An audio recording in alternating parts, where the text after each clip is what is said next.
ఒక middle class వ్యక్తిని ఎక్కువగా భయపెట్టేది ఏంటో తెలుసా? నెలాఖరున ఖాళీ పర్స్.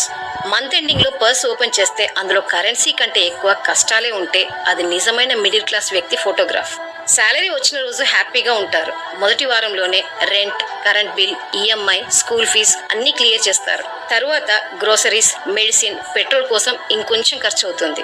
ఇంకా రిలేటివ్స్, షాపింగ్స్, పార్టీస్ మీ పర్స్ ని స్లోగా ఎంటీ చేస్తాయి. మంత్ ఎండింగ్ కి క్యాలిక్యులేషన్స్ తప్ప క్యాష్ ఉండదు. దీనికి కారణం ప్లానింగ్ లేకుండా శాలరీ వచ్చిన 2-3 డేస్ లోనే మొత్తం ఖర్చు చేయడం, పక్క వాళ్ళలా ఉండాలనుకోవడం, ఎమర్జెన్సీ ఫండ్ లేకపోవడం. ఇప్పుడు ఖర్చులున్నాయి తర్వాత సేవ్ చేద్దాం అనుకుంటారు. ఆ తర్వాత అనేది ఎప్పటికీ రాదు.